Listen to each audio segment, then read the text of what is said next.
pradėsim antrą dalį, žadėta, papasakosiu visus niuansus, su kuo susidūriau. Buvo tikrai įdomu. Ką, po biškį pradedam. Pabandysiu nieko nepamiršti. Pradėsim nuo pagrindinio fakto, kad viskas gavosi, viską pavyko padaryti. Motociklas užsiveda, nemeta jokių klaidų. Pašalinau variklio engine checką. Labai paprastai. Apie tą klaidą rašo netgi, jeigu neklystu, manuale, kad reikia tiesiog užvesti variklį, palaukti iki darbinės temperatūros, aš palaukiu, kol įsijungia ventiliatoriai ir tada 3 kartus pergazuoju iki maždaug 10 000 apsukų ir vienu žodžiu prieš tai man čekas fiksėjo. Aš pergazavau, iš karto užgeso, nustojo mirksėtis, pradėjo žibėti, tada užgesinau, užvedžiau, viskas. Klaidos nebeliko. Tai buvo pats lengviausias klaidos pašalinimas. Paskui, jeigu žiūrėt pirmą dalį, tai sakiau, kad kodėl čia man ten, kur prieš tai rodė kurą, dabar rodo APRC. Įdomu, kur čia sakiau kurą rodys, o pasirodo pas RSV4 nerodo kuro. Blemba. Realiai, kaip pirkau šitą modelį, aš labai svarsčiau galbūt pirkti modelį prieš tai, ten 19 metų, 20 metų, nes ten nelabai kas skiriasi. Bet aš vien todėl pirkau Tuano, kad galvoju, blemba kuro, labai mėgstu, kai matau kuro lygį. O pasirodo, pas Tuano nuo 21 metų rodo kuro lygį, o pas RSV4 nerodo kuro lygio. Tik tais ten turbūt rezervinė lemputė užsidega. Tai toks juokingas faktas, ką padarysiu, bandysim kažkaip priprasti prie to. O dar gyvai noriu parodyti, ką turėjau omeny dėl kuro nerodymų, o štai gyvat. Šitos raidelės, o čia temperatūra variklio, o čia man rodydavo kurą. O būtent po šio upgrade'o čia nerodo kuro ir nerodys kuro.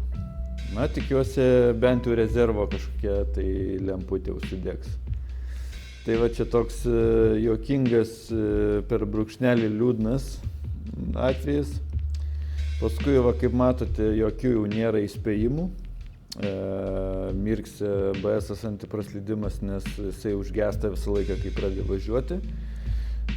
Engine checkas, kol neužvedi. Pažiūrėm, bandom užvesti.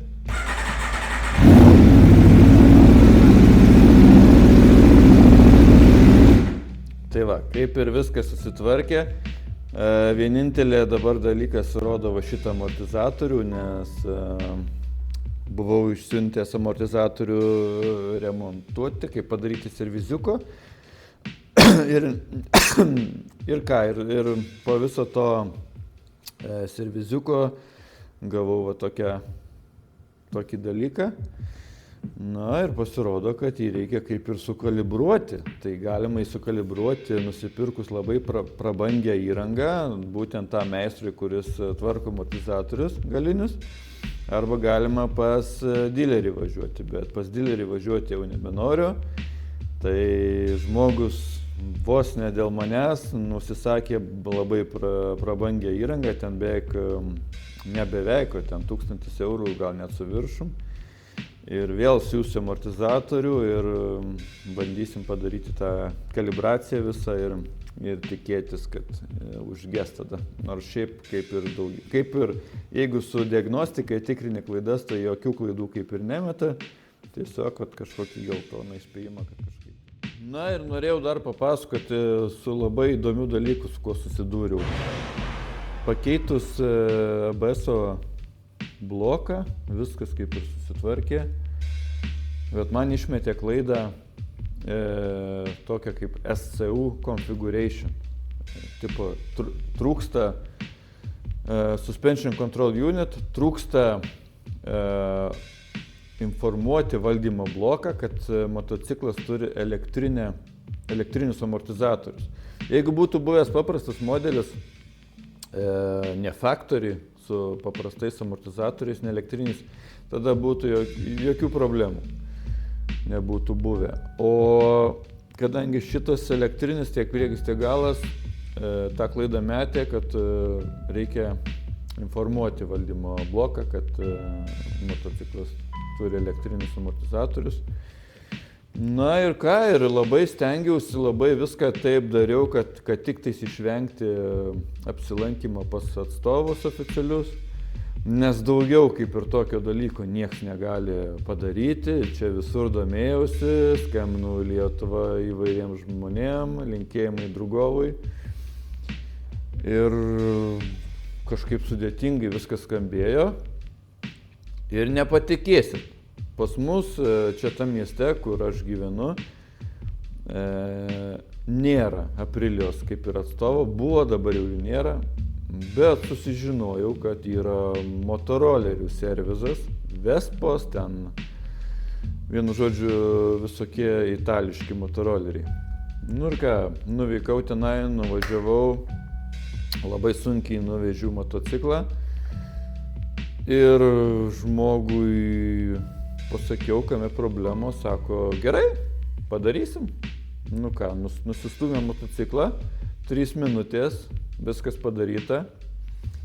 Dingo klaida, atsirado visas valdymas ant skydelio amortizatorių. Buvau labai patenkintas, aišku, už 3 minutės paėmė kažkur 120 eurų. Na, bet labai vis tiek esu patenkintas dėl to, kad tą dalyką gali realiai padaryti tik tais atstovai. Nieks jokia diagnostika, čia daugiau nieko nepadarysi.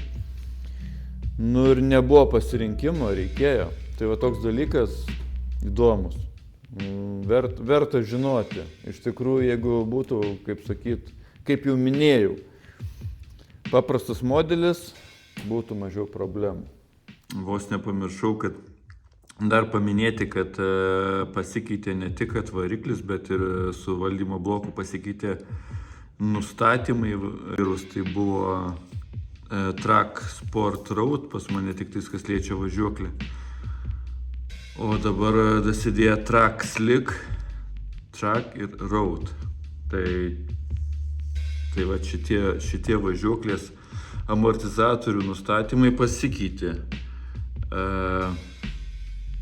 Na, tikiuosi, gal ne tik pavadinimas pasikeitė, gal kažkokie tai ir failai, nes važiuoklė amortizatoriai tiek priekis, tiek galas identiška kaip ir SV4. Tai prieki Nixai, gale TTX-ai, 3.6, tai vienu žodžiu viskas tas pats, tiesiog programa pasikeitė, o čia dar galima įti į reisą. Biški čia reisai irgi pasikeitė, nes atsirado Track 1, Track 2 ir reis, o pas mane dar buvo, aš šitą eiliškumą nelabai atsimenu, bet žinau, kad buvo Performance. Tai man atrodo, jeigu gerai pamenu, Track 1, Track 2 ir buvo Performance, o dabar reis. Nu, čia, aišku, smulkmena tokia, bet labiausia su važiuoklė pasikeitė kažkas. Tai va, dar šiokios tokios įdomybės. Ok, dar vienas labai įdomus faktas apie originalų variklio softą, apie originalią variklio programą. Žiauriai nustebau. Viskas čia buvo daugmaž aprinkta, buvo šansas užvesti, aš norėjau pravalyti sistemą su nauju tepalu, tai užpyliau tepalą, užpyliau aušinimo skystį ir viską norėjau užkaityti iki darbinės temperatūros, dar pakaityti ir vėl viską išleisti, tiek antifrizą, tiek tepalą. Nu, tiesiog pravalyti sistemą, dėl ko antifrizą to jaus papasakosiu. Ir vienu žodžiu, aš tik tais pradėjau variklį kaitinti, kaip jau pirmoji dalis sakiau, titanis išmetimas. Va taip va, per porą sekundžių visas tapo raudonas. Čia aš buvau užsigesinę šviesą prie garažo vartų, vamžį paraudonau, čia net apšvietė viską.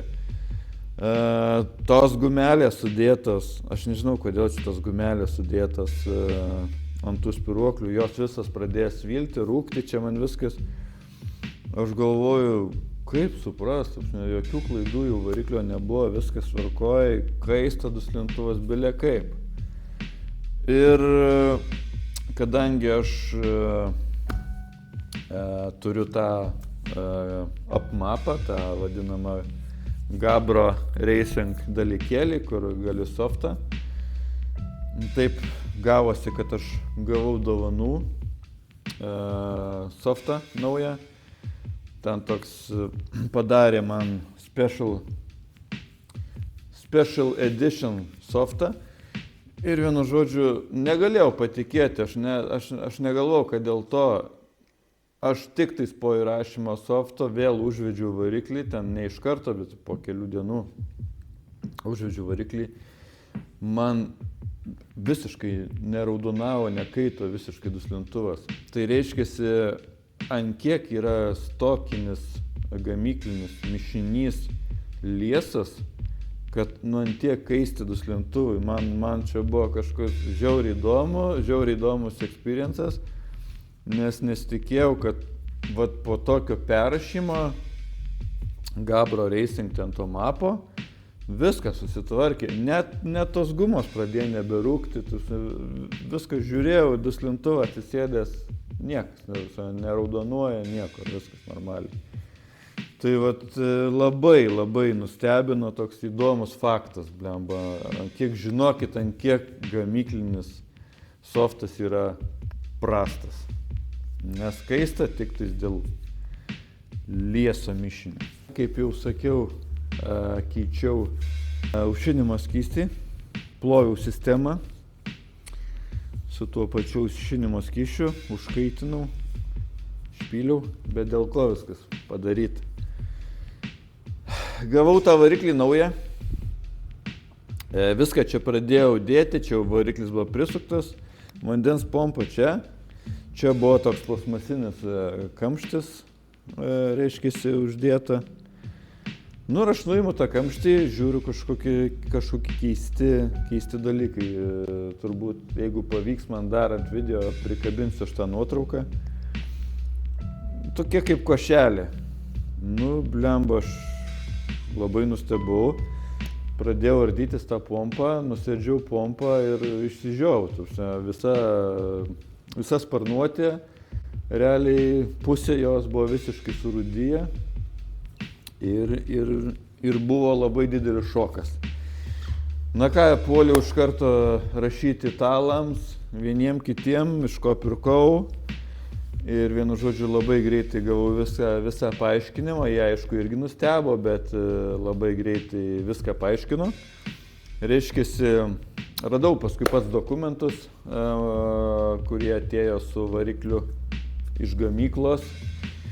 Pasirodo, tas variklis yra testuotas 2023, dabar bijau pameluoti vasarį lygtais. Ir po to jie visą laiką pratestuoja tą variklį gamyklą ir tas variklis įdedamas į dėžę ir stovi. Ir jie reiškiasi, neišleido skysčio per šitą varžtą, tai žemiausias taškas, bet jie tiesiog atjungė šlangą ten nuo viso to stendo ir kiek čia išbėgo, kiek neišbėgo, lieka, reiškiasi, iki čia vandens, testuoja tarp kitko su vandeniu ir vienu žodžiu tas vanduo ten užkišo kamštuką, jam garuot nėra net kur. Visi mazgai buvo užkimšti, garuoti nėra kur ir tas vanduo visą laiką nuo 23 metų, tol kol aš nupirkau, jisai visą laiką buvo vandens pompui. Ir vienu žodžiu surūdijo. tai gavau visus testavimo dokumentus, kada, kaip, kas vyko. Ir iš karto gavau labai begalę daug atsiprašinėjimų iš italų ir per vieną parą atsiuntė naują vandens pompą, dar gavau neblogų dovanų. Ir paskui jisai sakė, tas žmogus iš karto nuėjo į sandėlį tikrinti kito variklio, turėjo dar vieną sandėlį variklį RSV4, rado tą pačią problemą. Ir pasirodo, gavo iš gamintojo tokį kaip paaiškinimą, kad čia visiškai normalu pas juos taip yra daroma, kad jie tiesiog, kai parduoda variklį, paskui pakeičia vandens pompą, bet visai sistemai viskas gražu, švaru, bet vandens pompa tik tais. Tai todėl dėl visa ko dar kartą išploviau sistemą. Tarp kitko, jie atsiuntė netgi antifrizo. Aišku, nedaug, jie ten atsiuntė porą litrų, bet vis tiek geriau negu nieko. Tai vat, tai tokie cirkai. Dar kitas dalykas, jeigu kažkas naują variklį irgi pirksit, tai žinokit, visus varžtus reikia pertikrinti. Pradėjau tikrinti karterio, čia dar visokių dangtelių. Buvo tiesiog pagauti jie daugmaž iki vietos ir neprivežti, tai man čia pradėjo rasoti, čia kai supiliu tepalus per visokius karterius, pradėjo tokie rasaiti. Tai viską reikia suvaržyti per naujo. Dar čia buvo bairis, kai čia kaitinau, sužinojau, kad ventiliatorius sugedo, nes matau, kad vienas įsijungęs, kitas ne. Tai pasirodo, dar gedimą radau, vienu žodžiu, tas ventiliatorius. Tiesiog laidžiukas buvo viduj nutrūkęs. Irgi žinau variantą, pakaitalą, originalų nežinau, įmanoma turbūt gauti, bet yra identiškas pakaitalas, nes pirkau tiesiog iš įmonės, kuri prekiauja tepalo aušintuvų ventiliatoriais. Ir visi duomenys, viskas, visi tvirtinimai idealiai atitinka, parametrai atitinka, nors truputį kitoks numeris, bet 100% pakaitalas. Tai jeigu kažkam reikia Aprili ventiliatoriaus, žinau, kur yra ir už gan padorią kainą. Tai va tiek. Tokios naujienos. Na ir dar apie tuos ortakius. Dar aš jų negavau, nepirkau, tiksliau ieškojau, bet realiai problema, nes nieks tokio dalyko neparduoda, kažkur ten buvau radęs Kanadai, po vieną vienetą parsiduoda, ten į mano šalį nesiunčia, paskui ten kažkur dar. Vienu žodžiu, biški problematiška, bet aš kol kas neskubu, ateis laikas, susirasiu, čia toks darbelis, kaip sakyti, desertui paliktas. Paskui dar ką, vos nepamiršau paminėti, biški buvo reikalų su šitą plasmasę. Kadangi pastebėjau, pas 25 metų modelį jos net neina ir supratau kodėl, nes realiai šitą irgi buvo sunku uždėti, pasirodo RSV4 karteris eina žemesnis, sakyčiau, ant kokio gero centimetro. Ir vienu žodžiu, man buvo sunku uždėti. Šitą reikėjo ten apačioj, nelabai gražiai taip, bet reikėjo biškį išpjaustyti, kad ją pakelti aukščiau. O pas naują Tuano mačiau, kad jau stovi toks pats karteris kaip ir pas RSV4, nes ten jau irgi skaitosi 1099, toks pats eina karteris kaip pas RSV4 ir mačiau, kad jau neina iš tos plasmasės. Tai toks labai liūdnas pakeitimas, nes tikrai duoda kažkiek vaizdą gražesnį. Tai 25 metų man kol kas nelabai įspūdis sudarė. Tai va. Ir ką, viską apibendrinant, nėra taip sunku. Teko tik tais vieną kartą nuvažiuoti pas Aprilijos, ne Aprilijos motorolerių, bet kurie turi tą PATSą vadinamą Aprilijos diagnostiką. Tai Aišku, ABS specialiai pirkau irgi dėl to nuo RSV4, kad nereiktų programuoti. Tai visiškai pajungiau, iš karto klaidos, visiškai jokio pririšimo nereikia daryti. Tai galiu pasakyti, kad viskas gan paprastai darosi. Realiai labai nustebau, bet taip gaunasi, kad didžiausia problema yra, kad reikia amortizatorių tą configurationą padaryti. Tai toksai labai keistas dalykas, kad variklio valdymo bloką realiai dedi, jo pririšti nereikia. Nei rakto ten, nei ką, aišku, raktas tai skydelį rišasi, bet paskui ABS blokas keičiasi, irgi nereikėjo pririšti. Tai didžiausia problema - amortizatorių, informuoti, kad elektriniai amortizatoriai. Tai ką dabar belieka, tik tais laukti gero oro, dar aišku, ilgai jo reiks laukti. Per tą laiką dar turiu prisigalvojęs darbų visokių, dar reikės priekinius amortizatorius, bet aš jau čia pat persirinksiu. Tos ortakius sugalvoti.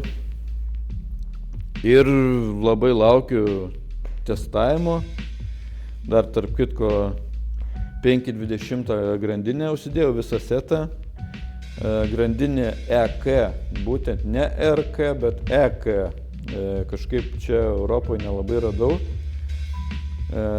Iš Amerikos pirkau, tai yra jos sudaryta lentelė, kad labai stipri grandinė, realiai atitinka stiprumą nuo 525 stok grandinės.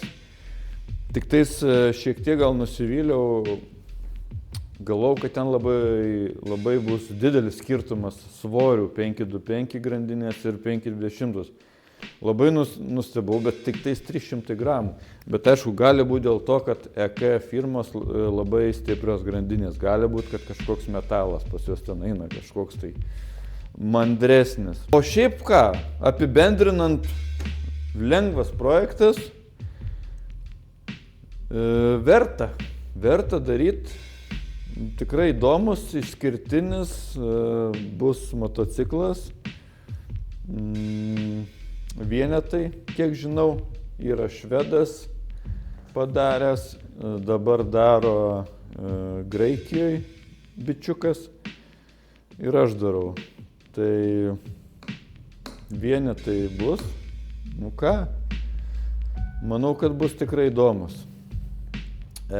Paskui, kai pradėsiu važinėti, kažką reikės daugiau pafilmuoti, o jūs, jeigu turite klausimų, jeigu norit kažką daryti tokio pačio, nesvarbu, senesnio modelio, ten viskas tas pats, bendraujam, kalbamės, suteiksiu visą informaciją, ką žinau, kiek galima iš video surasti ir ką, saugaus visiems kelio ir ateinančių sezonų.